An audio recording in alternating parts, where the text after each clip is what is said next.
Welcome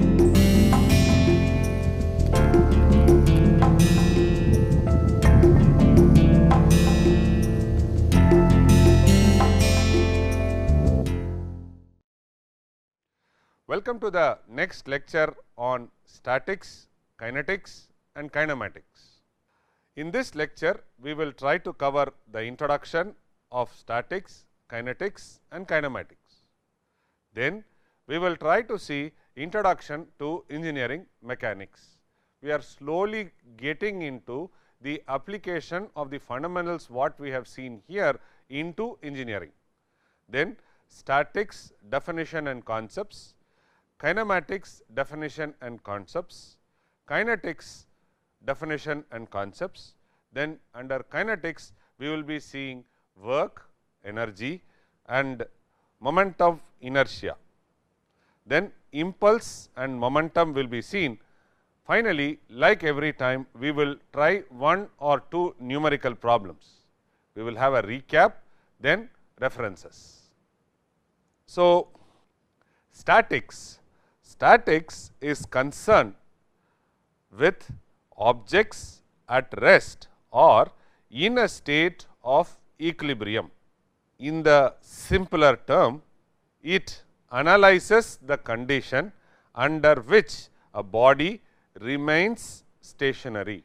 For example, a bus standing, a dam erected, a bridge constructed, a big shopping complex constructed, a tripod where a camera is located while shooting is stationary, right. So, these are some of the examples. This branch of mechanics focuses on the forces acting on an object and how these forces balance each other out, preventing any motion. So, if there is any stability problem, so then what we do is we first try to come to static analysis and find out what are the forces coming and how are the forces getting balanced. So, that is very important for statics. Kinetics. Kinetics on the other hand deals with the relationship between the forces acting on an object and the resulting motion. For example, when the plane is flying, when the windmill is rotating, when the car is moving, a boy is playing football and kicking the football, right. So, these are all where there is a force acting on the object and there is a resulting motion.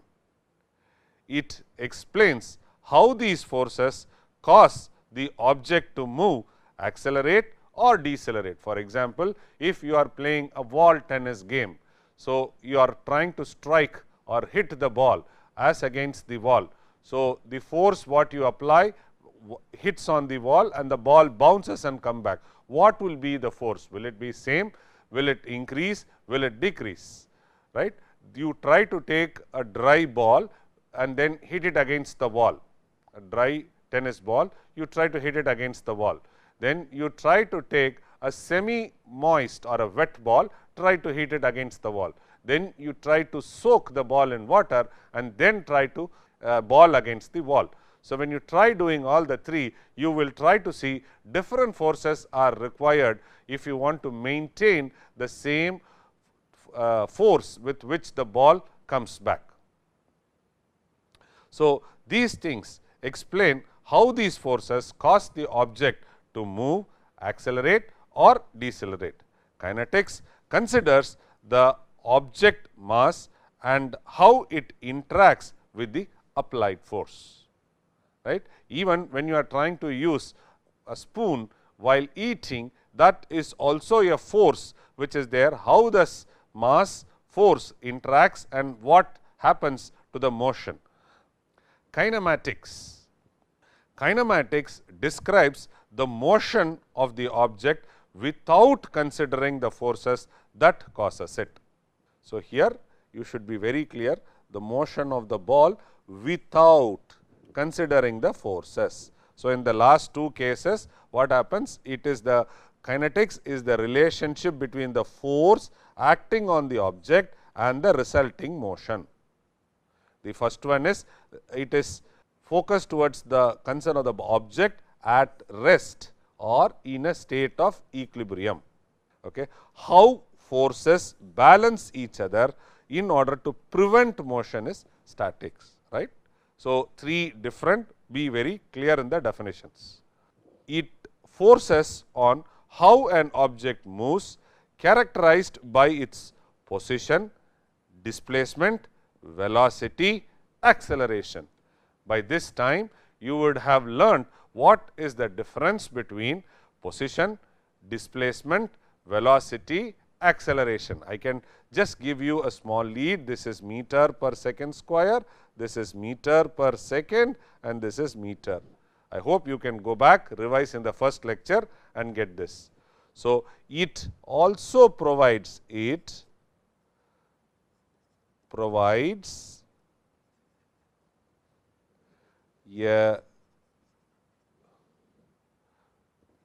geometrical description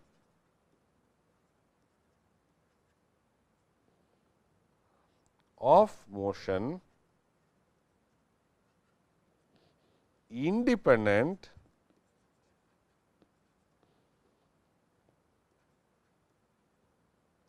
of the object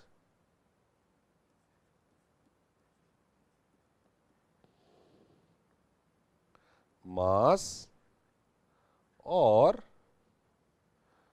the forces acting on it.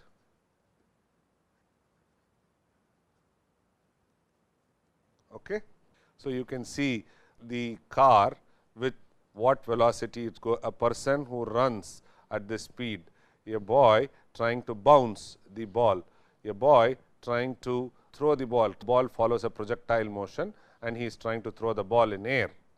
So, all these things lead to usage in engineering mechanics, and these concepts are very much used in aerospace, chemical engineering, electrical engineering also they use it, right. So, all areas of engineering, civil engineering also they use it in a large extent. So, in all areas of engineering they do static analysis, kinetic analysis and kinematic analysis depending upon the requirement. So, now let us see the introduction of engineering mechanics. So, engineering mechanics is the cornerstone discipline that underpins the analysis and design of an engineering system. What is an engineering system? For example, wheel axle is an engineering system. A lever which is used to lift, wheel and axle are, you have two wheels, these two wheels are connected by a rod. So, that rod is called as axle. Okay. In automobile it is exhaustively used, in train also it is used. So, inclined plane, a block placed on an inclined plane is an engineering system. Then you have lever pulley for lifting. So, this is exhaustively used today in JCBs, that is, or forklifts. And even if you see that, it is exhaustively used in your elevators, right. They use a pulley mechanism. Then a screw which is used to fasten two blocks or whatever it is. So, then you also have a wedge system, right. So, all these things are engineering systems wherein which applied mechanics finds a very important role. So, if you go back here, I would like to recollect what we saw in the initial days. We saw push pull. So, in that way if you go, this is a push force, right. This is a torsional force. If it slips down, it is either a pull or a push, whatever you are trying to do, right, lever based, and then this again we will have pull or push. So, here everywhere the mu dominates, we saw the friction also dominates. See, as and when you start reading such courses, you have to correlate with real time and you have to correlate back and forth knowledge such that you will start enjoying the course as and when it proceeds. it serves as the bridge between the fundamental principles of physics and their practical application in various engineering fields. In essence, it equips engineers with the tool to understand and predict how objects, structure, behave under the influence of force and motion. For example, a tree, when there is a strong wind blowing, the tree will swing, right, or it moves. So, that is nothing but tree, an object interacting with the force, and then what is the motion it has. I try to push an object, object is stationary, it is a structure or an object, you can say it is a stationary one. I try to apply force, and while applying force it tries to fall down, or sometimes it moves. So, all these things can be figured out in engineering mechanics. So, if you go by definition, engineering mechanics leverages classical mechanics to analyze force, moments, motion of rigid body in engineering context. For example, you can see here it is a system, a wall in which you have put two hooks, the rope is attached to a weight which is there, which will try to slide or swing. So, just by playing with this tension and then playing with the distance, the ball can be moved up or down or left or right to meet out the real time requirements. So, it integrates principles from mathematics, physics, calculus for problem solving in statics, dynamics and strength of material. We will see what is strength of material later. So, what are the important terminologies which are generally used in engineering mechanics? They are, first is equilibrium. So, equilibrium will have a body,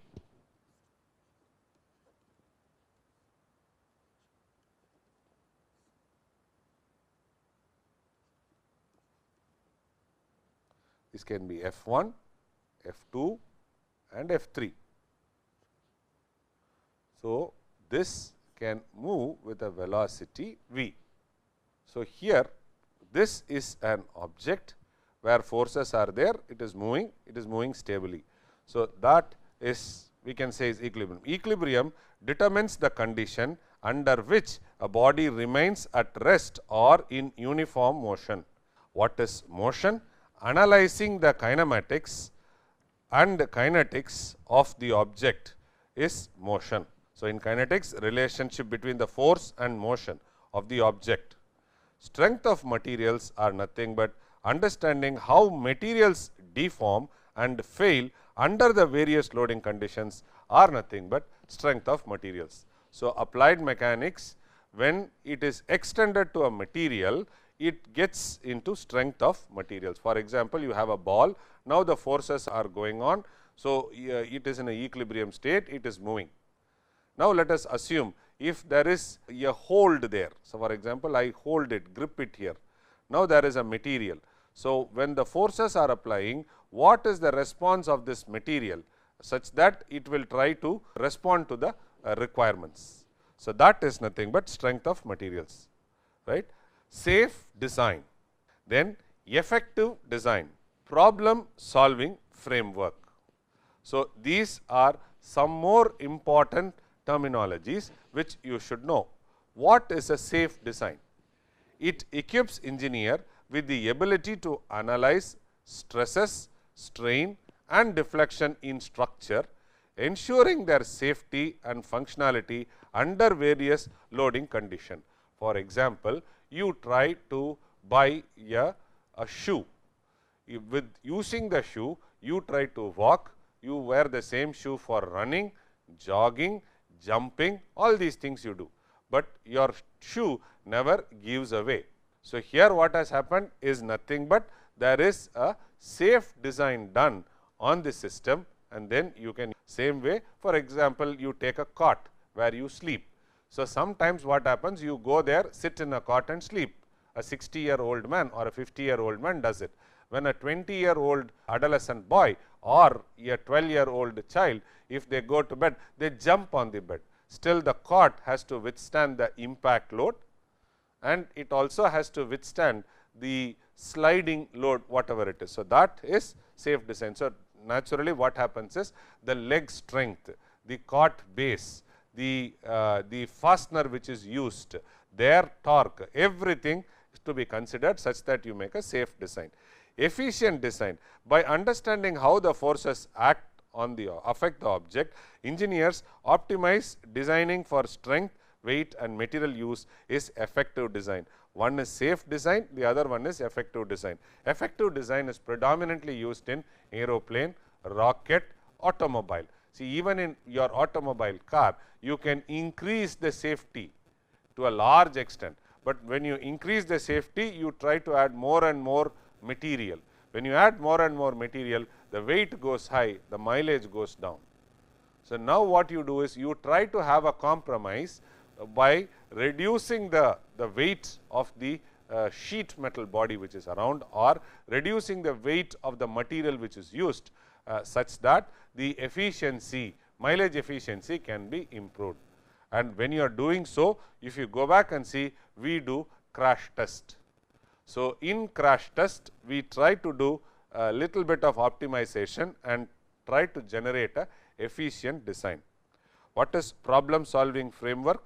The core principle of engineering mechanics provides a structured approach to solve complex engineering problems. You try to take a system, in that system you try to divide several small subsystems, and each of the subsystem you try to have a framework, and from that framework you start working. When we are looking at the definition in statics, a fundamental branch of engineering mechanics, meticulously investigates the behavior of rigid body at rest or in state of equilibrium. If you look at this, this tries to tell you a simple application or a simple system, wherein which a block, a wooden block or a stone block is there. So, first you see, when the stone block is at rest, you have a spring which is applied, or you try to have a hydraulic system or a pneumatic system or a motor attached with a screw, whatever it is, you try to pull. So, when you try to pull, you see the block is in stationary motion and the spring keeps on increasing the load. After a certain point of load, the spring, so that means to say so much of weight is getting applied, this block starts moving. Once it starts moving, so from static friction to sliding friction it goes, you see there the load what you apply has reduced. So, this is a simple example. This is very much used in any of the real time application where there is a moving body, right. You can also understand that when you have a wooden rack wherein which it is loaded with books, it has a heavy mass. So, now when you try to drag it, initially you will have so much of resistance, you keep on increasing your pushing force on it, at some point of time it slides. If your pushing force is instantaneously very large, the object is at stationary, it topples. For example, I will try to draw a situation. So, you have an rack, so you are trying to push, so the mass is here, weight is here, right. You are trying to push with a force. Sometimes it can slide, sometimes it can topple. So, how does it topple? The force is large, the bottom one which is holding the weight is resisting the force to help in movement. If the force keeps on increasing, it topples. See, now you see it is a typical situation which you see in real time. In order to analyze that, we try to use this statics. So, it is nothing but a foundational branch of engineering mechanics, wherein which meticulous investigation are done on the behavior of rigid bodies at rest or in the state of equilibrium. Its primary focus lies in analyzing the intricate interplay of forces acting on a body and the conditions that ensures the forces perfectly counterbalance one another, preventing any motion is statics. And why do you want to do static? Because many a time you are in motion. By doing static analysis, you can try to have a first hand approximation to how the system will react, what all has to be there in the system, what should be the weight of the system. All these things can be thought of. So, there are two things which are there. Weight is there, the shape is also there. We call it as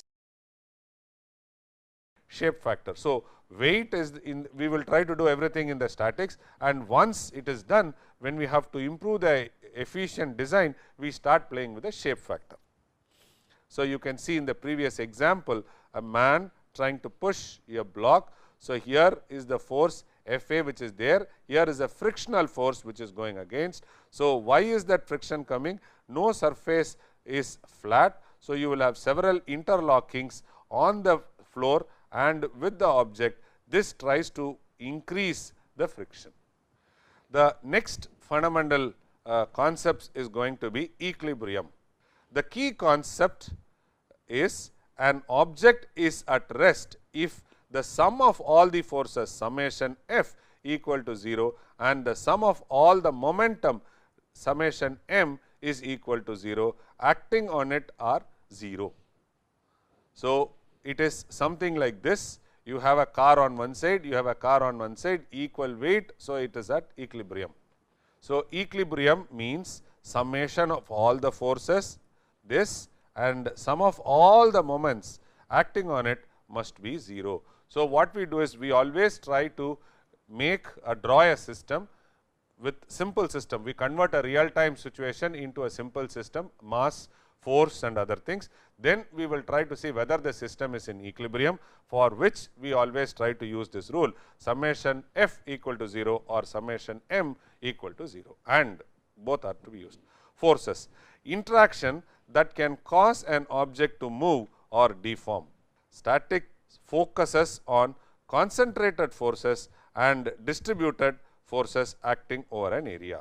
So, what we are trying to say is, in order to simplify the problem, we will always try to see, okay, there is a body, in this body there is a concentrated load. So, here what has happened? The load has been shifted to a single point, and this is a body. This can be a ball or whatever it is. There is a body, there is a force, single point acting on it. So, this can be thought of, or you can try to have a body wherein which you try to apply it over an area. So, let us take a simple example. You take a blunt knife and a sharp knife.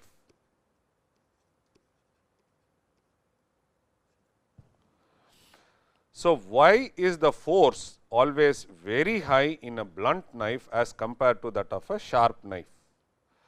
Why? Because the load which is applied gets distributed over an area. A sharp knife, a blunt knife. So, now you apply a force of 10 kg, right? You apply a force of same 10 kg. So, here it is getting distributed over an area. Moment it is distributed over an area. So, then what happens? For cutting, you will always try to use a larger force. So, this is what is the distribution of force effect which comes, sharp and distribution. So, single point and distributed over a area. So, statics focuses on concentrated force, single point or distributed area. The force acting also can be that, right. So, force can be on a single point, force can be on an area. Moment, moment is nothing but a torque. A force's tendency to rotate an object around a point is called as torque. The body which is mounted, so you are applying force, so it topples. So, it is nothing but moment. It is calculated by multiplying the force magnitude by the perpendicular distance from its line of action to the rotation point. That is moment. So, the important terminologies are multiply force magnitude by perpendicular distance from its line of action to the rotation point. So, this is important. So, when we discuss more, it is moments are crucial for achieving rotational equilibrium.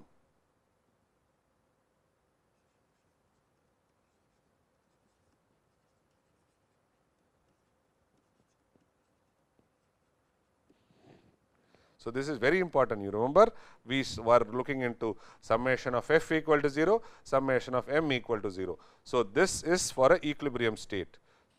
Let us see some of the definitions of kinematics. Kinematics is a cornerstone branch of mechanics, delves into the fascinating realm of motion, meticulously describing how objects move through space and time, independent of the forces causing that motion. So, here we are more worried about how objects move through space and time. That is kinematics, right. So, unlike its counterpart kinematics focuses solely on the geometrical aspects of motion, disregarding the forces that may be responsible. So, examples are a boy standing on a rooftop and playing or throwing a ball, or a boy trying to throw a ball in the air and he sees how does the fall happens, a projectile motion. Distinction from kinetics is, while both kinematics and kinetics deals with motion, a crucial distinction exists. In kinematics, akin to a detailed map that meticulously chart the path and the speed of an object without explaining why the object takes the specific route or how fast it travels. It only looks at the path and the speed of an object. Conversely, kinetics delves into the why aspect, analyzing the forces that causes the motion described in kinematics. So, you should clearly understand the distinction between kinetics and kinematics. Kinetics is why aspect is kinetics, kinematics is path and speed of the object is discussed here. So, the other key concepts are in kinematics are displacement.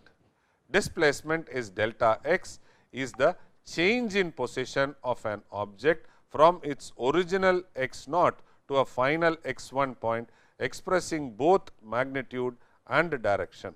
So, delta x is nothing but x1 minus x naught. Velocity measures the rate of change of displacement over time. So, velocity is nothing but delta x by delta t, right, displacement, right, velocity, right, with respect to time.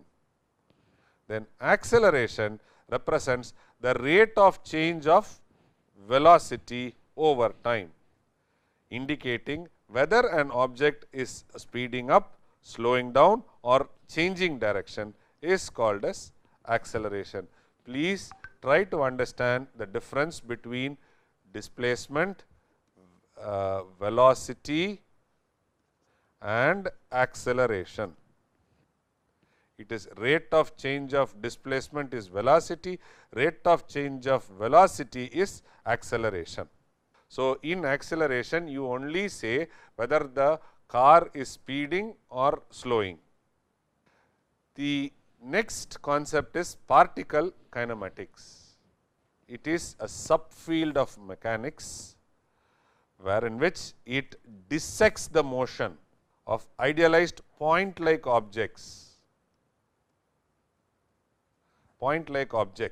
or particles through a space and time.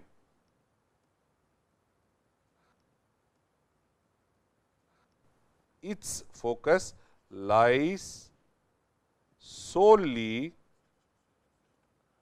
on the geometrical description of this motion independent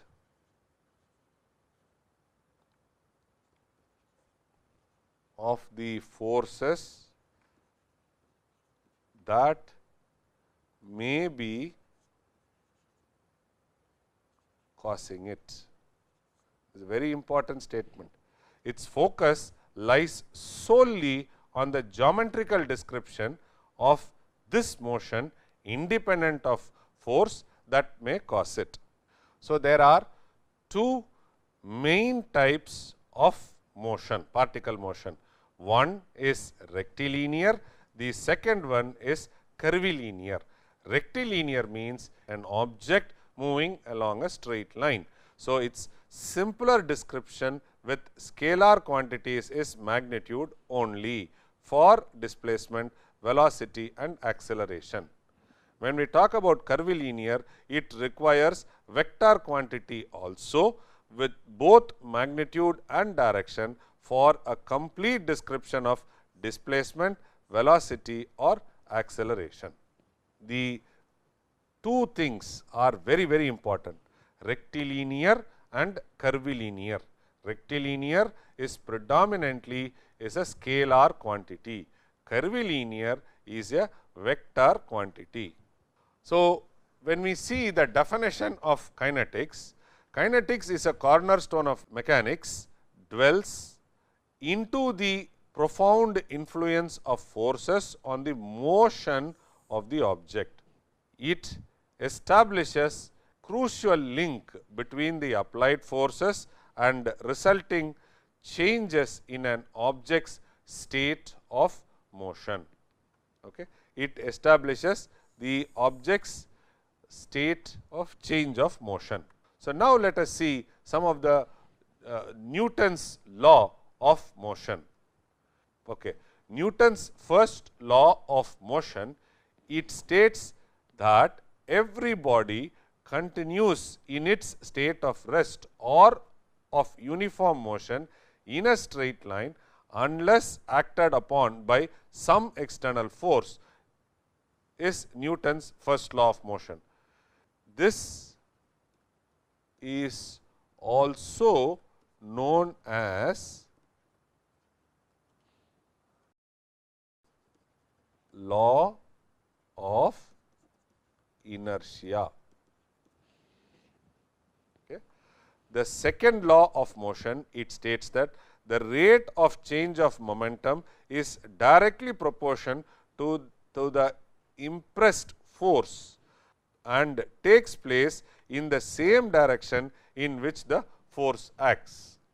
So, this is the second law of motion, first law of motion. The third law of motion is, to every action there is always an equal and opposite reaction. Now, let us see work and energy principles. So, energy, watts, or it can be joules per, watts are joules per second, right. So, energy can be heat energy, as I told you, it can be energy what you consume in the house. Force, right, work is the another thing. So, work and energy principles. This principle establishes a crucial link between the work done by a force and the change in an object's energy. So, I am trying to push or I am trying to keep a ball, hit it with a hammer. So, the work done by force and the changes in an object's energy.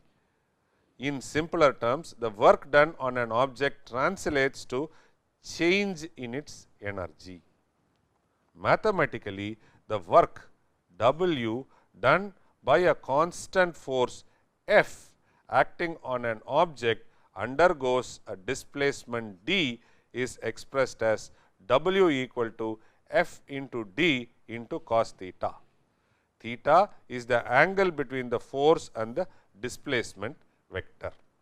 So, work this is very important, work can be expressed as W equal to F d cos theta. Theta is the angle between the force and the displacement vector. So, the mechanical energy can come in two forms, or it can come in maybe three forms I can say, but predominantly we talk about only two forms. So, what are they? They are nothing but kinetic energy and potential energy. Kinetic energy is the energy of motion determined by an object's mass m and velocity. So, this is expressed as half m v square. So, potential energy is this, kinetic energy is this. Potential energy means an arrow getting loaded to a string, right, or you are trying to pull a rubber band and then you keep a paper and release it. You see what is the projectile motion of the paper, whichever is used. So, kinetic energy is nothing but half m v square, which is here, this is release, and potential energy is the energy which is getting stored. Potential energy arises from an object's position or configuration. Gravitational potential energy depends on mass, gravity and height, while elastic potential energy comes from deforming elastic objects. So, P E can be found out as m g h. So, this is for kinetic energy and this is for potential energy. In many of the manufacturing problems, we will try to use potential energy and kinetic energy. For example, what is the load required to split a material by water? So, now where is the application? It is water jet, or I will put it this way, there is a waterfall which comes. The waterfall, what is the energy required to erode the rock from the particular place, right. So, now what is the force required to break the rock? So, that depends on a waterfall. So, in waterfall you try to change the increase the potential energy. When you try to increase the potential energy, what happens is you try to play with the h. So, what is the height from where the water falls, and what is the mass of it, then what is the gravity. So, all these things try to play for potential energy, and then it tries to hit at the object, its kinetic energy. So, next is impulse momentum principle, which is part of kinetics. So, the impulse momentum principle states that the impulse j produced by a force F acting over a time delta t equals the change of momentum delta p of an object. So, this is nothing but j equal to delta p. The principle states that the impulse j, right, you use a baseball or you use a football or you use a cricket or you throw a basketball. So, impulse j produced by a force F acting over a time period delta t equals the change of momentum delta p of an object. So, momentum p is a product, momentum p is a product of mass into velocity. This is momentum. Force is nothing but mass into acceleration.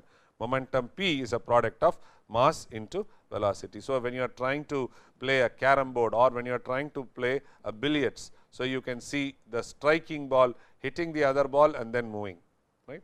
So, what is conservation of linear momentum? The conservation of linear momentum is a powerful principle which states that in a closed system, no external force acting, the total linear momentum of an object remains constant before and after an interaction. In simpler terms, the momentum gets redistributed around the object itself, but the total amount stays the same. The amount whatever you apply in a closed system, that the total linear momentum of an object remains constant before and after an interaction. So, the moment gets redistributed among the objects involved, but the total amount stay is the same. So, applications of collisions we will see. The impulse momentum principle is essentially used for analyzing collisions. Collision means a ball hitting a ball, a carom board coin hitting another carom board coin, a bat hitting a ball, a tennis racket hitting a tennis ball. It helps to predict post collision velocity by considering impulse from the force and changes in momentum. This knowledge helps in aiding safety features like car airbags and understanding phenomena like planetary collisions. So, everywhere we use the application in collision. Moment of inertia. Moment of inertia I emerges as a crucial concept analogous to mass in linear motion. So, mass in linear. So, you can see here this is I, moment of inertia. The quantities an object resists to change in its rotational state is moment of inertia.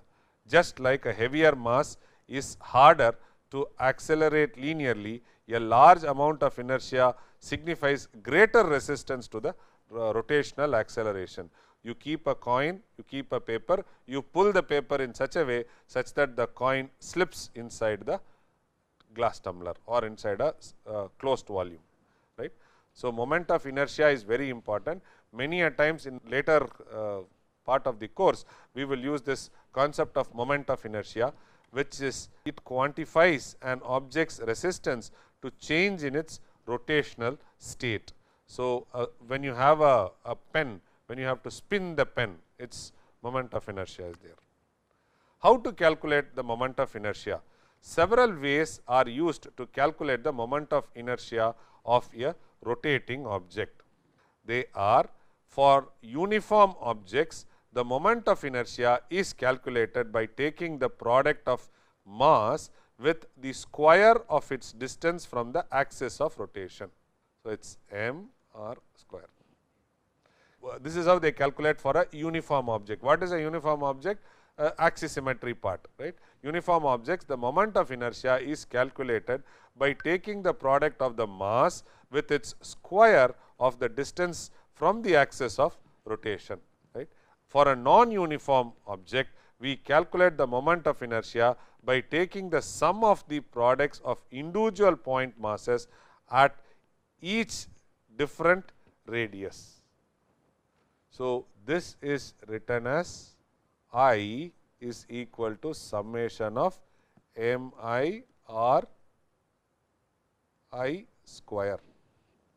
It is m I is nothing but summation of m I r I square. So, it is the sum of the product of individual point masses. Now, let us try to solve a simple problem and use the concepts whatever we have gone through. In the tutorials, you will have minimum 10 problems in each lecture. We will try to post the problem and you will have to solve it, then we will release the solution also. What work is done in dragging a block 10 meters horizontally when a 50 Newton force is applied by a rope making an angle of 30 degrees with the ground? So, how do you solve the problem? What is the force available? 50 Newton. What is the horizontal distance it has to drag? 10 meters. What is the theta which it make? 30 degrees. So, how do you what do you have to find out? What is the work done? Work.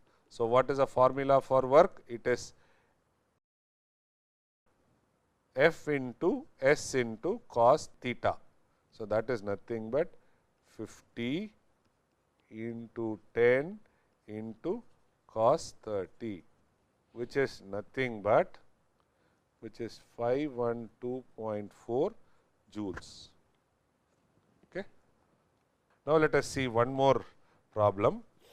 How large a torque is needed to accelerate a wheel, that means to say in a car wheel, for which I is equal to 2 kg meter square from rest to 30 rotations per second in 20 seconds.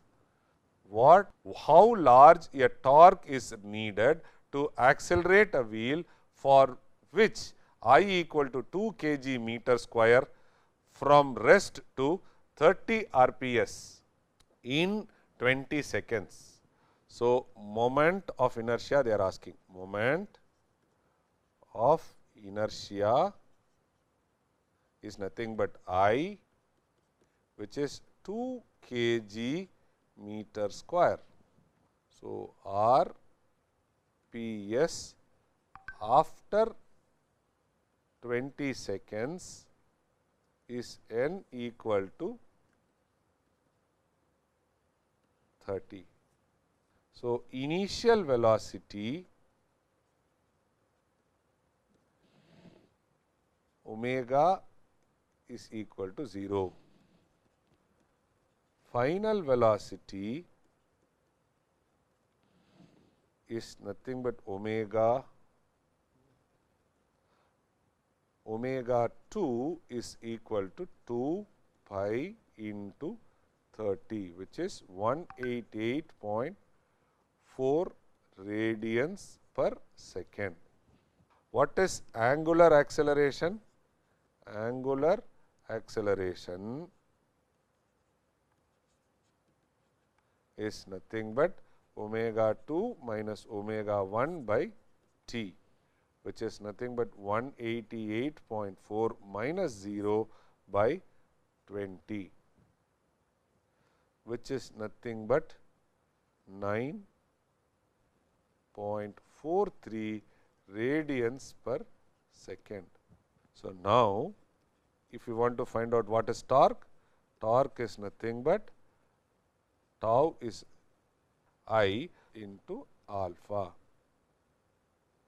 So, which is 2 kg meter square into angular of acceleration alpha 9.43 radians per second is equal to 18.86 Newton meter or joules. So, we solve this problem. The first what is given is I is given. So, initial velocity is 0, then the final velocity it is there. So, you get it in radians. So, acceleration is omega 2 minus omega 1 by t, which is this, and then what you do is now tau is nothing but I into alpha, which is nothing but 2.89 meter square into 9. So, we get answer is 18.86 joules. So, friends, to recap what we went through in this lecture, we saw what is statics, what are some of the fundamental concepts, then kinematics, then how kinematics is distinct from kinetics, state principle particle kinematics with its types, then explaining the definition and concepts of kinetics, then elaborate the principles of work and energy, then we studied about impulse momentum principle, what is momentum and its application in collision, and finally, we saw a brief moment of inertia introduction and we solved 2 problems. Here are the references which we have used for this lecture. Thank you very much.